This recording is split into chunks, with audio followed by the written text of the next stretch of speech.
Semi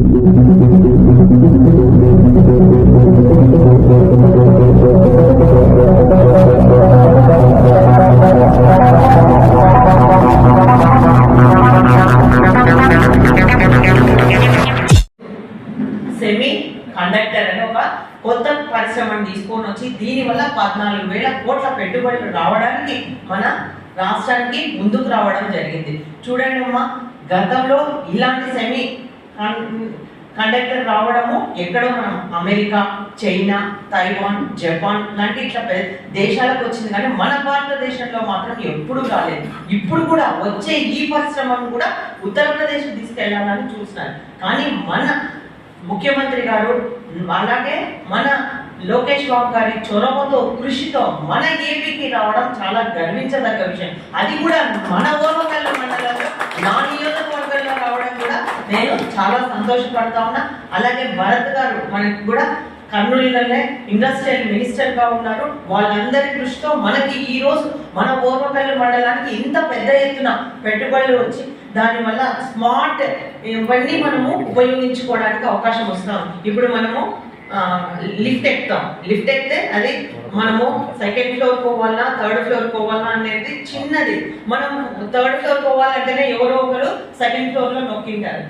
అలాంటిది అప్పుడు అది ఎంత స్మార్ట్వి ఉపయోగించుకోవడానికి ఇలాంటివి ఉపయోగపడతాయి. కాబట్టి ఇది చాలా మన భారతదేశంలో లేదు. మొట్టమొదట ఈ కూటమి ప్రభుత్వం అధికారంలోకి వచ్చిన తర్వాతనే ఈ ఇండస్ట్రీని తీసుకొని రావడం చాలా మేమంతా చాలా గర్వపడతా ఉన్నాం. కాబట్టి అది కూడా మన ఓర్వకల్లికి మండలానికి రావడం చాలా సంతోషంగా ఉంది. దీనివల్ల ఎంతో మందికి ఉద్యోగ ఉపాధి అవకాశాలు దొరుకుతాయి. దానితో పాటు ఇంకా ఎన్నో పరిశ్రమలు దానికి అనుబంధంగా కూడా రావడానికి అవకాశం ఉంది. కాబట్టి ఇది ఒక్క పరిశ్రమలే కాదు, దీనివల్ల ఇంకా ఎక్కువ పరిశ్రమలు కూడా వస్తాయి. వేల మందికి ఉపాధి దొరుకుతుంది. చాలా సంతోషము. కాబట్టి ఇది మనము క్రిస్మస్ కానుకగా మన ఏపీకి దీన్ని భావించవచ్చు అని కూడా నేను ఈ సందర్భంగా మీకు అందరికీ తెలియజేస్తా ఉన్నా. అంతేకాకుండా మనకి ఇంకా ఈ ప్రభుత్వం వచ్చిన తర్వాత ఒక పక్క అభివృద్ధి, ఒక పక్క సంక్షేమం. చూడండి, గతంలో ఏనాడైనా ఒక పరిశ్రమ గురించి పట్టించుకునే నాదుడు ఉన్నాడా? ఈ రోజు ఈ ప్రభుత్వం వచ్చిన తర్వాతనే మన ఓర్వకల్లికి ఇన్ని వచ్చినాయంటే రాష్ట్ర వ్యాప్తంగా ఎన్ని పరిశ్రమలు వస్తూ ఉన్నాయో మీరే ఆలోచించుకోండి. గతంలో కూడా మీకు మనకి ఇక్కడనే సెంట్రల్ గవర్నమెంట్ ఓర్వకల్లిని కారిడార్గా ప్రకటించి మనకు 2,800 కోట్లు కూడా ప్రకటించడం జరిగింది. మళ్ళీ ఇప్పుడు వస్తూ ఉన్నాయి. కాబట్టి గతంలో ఎలా ఉంది, ఇప్పుడు ఎలా ఉంది అనేది ఒక్కసారి మీరు బేరేజ్ చేసుకోండి. అంతేకాకుండా మనము ఎన్ఆర్జీఎస్ వర్క్లకు కూడా ఇప్పుడే 300 కోట్లు శాంక్షన్ చేశారు ఈ 6 నెలల్లోనే. ప్రతి ఒక్క గతంలో బిల్లులు పడక ఎంత అల్లాడిపోయారు. ఇప్పుడు మీరు వర్క్ చేసిన వారం కల్లా మీ బిల్లులు మీకు వచ్చేస్తా ఉన్నాయి. మొత్తం అన్ని బిల్లులు ఇవ్వడం జరుగుతుంది. ఇల్లు కూడా ఎవరైతే ఇల్లు కట్టుకుంటామంటున్నారో మీ స్థలాలు ఉంటే ఇల్లు కూడా శాంక్షన్ చేయడం జరుగుతుంది. అది కూడా గతంలో 1,80,000, ఇప్పుడు 2.5 లక్షలతో ఇవి కూడా ఇవ్వడం జరుగుతుంది. టాయిలెట్స్ మీరు ఎంత కట్టుకుంటే అంత 15,000కు ఒక్కొక్క ఇంటికి ఒక్కొక్క టాయిలెట్ ఖచ్చితంగా మనకి ఇవి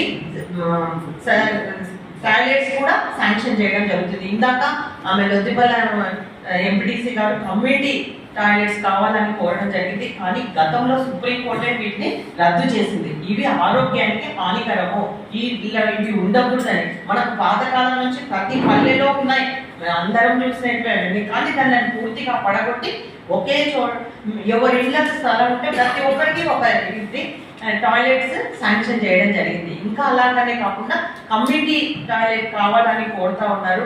ఒకే చోట స్థలం ఉంటే ఈ కొత్త మోడల్ ఏమైతే టాయిలెట్స్ ఉన్నాయో దాంట్లోనే అక్కడనే వాటర్ సౌకర్యం పెట్టి కొత్త కమోడ్ పెట్టి. ఇంకొకటి అమ్మ, హుసేనాపురంలో మనకి షాదీఖానా ఉండింది. గతంలో ఏమి పైసా నిధులు కూడా కేటాయించలేదు. మేము ఇప్పుడు వచ్చినాకనే 50 లక్షలు దానికి కేటాయించామని కూడా అవి కూడా అమౌంట్ కూడా వచ్చేసింది. అది కూడా తొందరగానే మొదలు పెడతామని కూడా ఈ సందర్భంగా తెలియజేస్తా ఉన్నాం. ప్రతి ఒక్క పని ముందుకు వెళ్తా ఉందని కూడా ఈ సందర్భంగా మీకు అందరికీ తెలియజేస్తా ఉన్నాం. అంతేకాకుండా స్థలాలు లేని వాళ్ళకు కూడా గ్రామీణ ప్రాంతాల్లో అయితే 2 సెంట్లు అలాగే ఇవ్వడం